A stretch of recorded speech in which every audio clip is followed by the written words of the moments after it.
Good morning 10th class.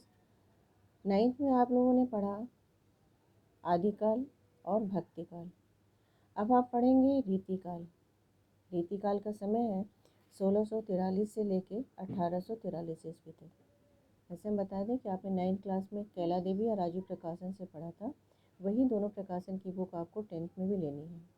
आप हिंदी काव्य का जब खोलेंगे तो वहाँ पे हिंदी पद्य साहित्य का इतिहास आपको दिखेगा। उसमें आप देखेंगे रीतिकाल। 9th के लिए अरे 10th के लिए रीतिकाल और आधुनिक काल बहुत ही इम्पोर्टेंट लगता है। इन दोनों को आप लोग अच्छे से पढ़िएगा। रीतिकाल किस समय तक को कहते हैं? 1643 से लेके 1843 तक के समय रीतिकाल है। काव्यशास्त्र में रीतिकाल का तात्पर्य है काव्यशास्त्र के विभिन्न अंगों, रस, ध्वनि, अलंकार, गुण, दोष, नायिका भेद, कथन, विवेचन से है। जिस ग्रंथ में काव्य के इन अंगों पांगों का निरूपण किया जाता है उसे रीति ग्रंथ कहते हैं। 16वीं-17वीं शताब्दी तक देश में मुगल साम्राज्य पूर्णतः प्रतिष्ठित होकर वैभव के शिखर पर था। जनजीवन भी शांतिपूर्ण था। साहित्य भी इन परिस्थितियों से अछूता नहीं था। जहाँ पहले हम लोग राधा कृष्ण को भक्ति का अवलंबन मानते थे, अब वो श्रृंगार का माध्यम बन गए। इसके अतिरिक्त एक और परिवर्तन आया। कवियों का ध्यान साहित्य शास्त्र की ओर गया और उन्होंने रस, अलंकार, छंद, नायक नायिका के भेद रूप में काव्य की रचना की। इस प्रकार की रचनाओं को रीति ग्रंथ या लक्षण ग्रंथ कहा जाता है। इस काल में ऐसी रीति परक रचनाएं अधिक हुई, इसी कारण इसे रीति काल कहा जाता है। आपको समझ में आया?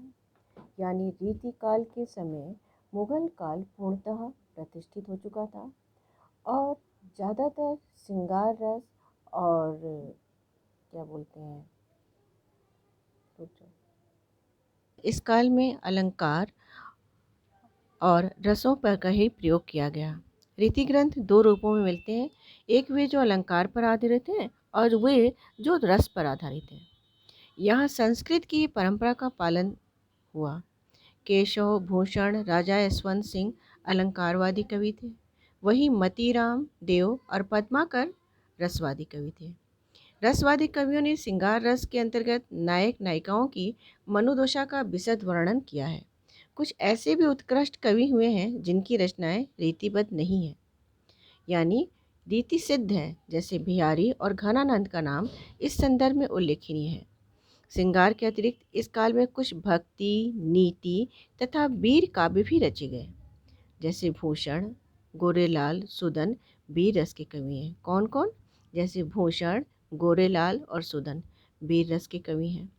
बृंद, गिरधर, दीनदयाल गिरी नीति परक रचनाओं के लिए प्रसिद्ध हैं।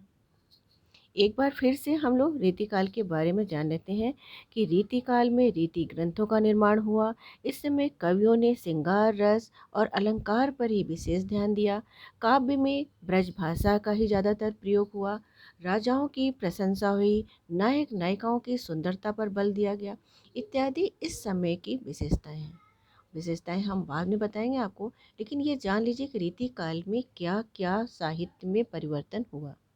ठीक, अब आप आगे देखिए रीतिकाल के प्रमुख कवि और उनकी रचनाएं। जैसे केशव की है रामचंद्रिका, कवि प्रिया और रसिक प्रिया।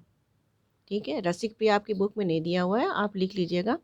केशवदास की रचना है रामचंद्रिका, कवि प्रिया और रसिक प्रिया।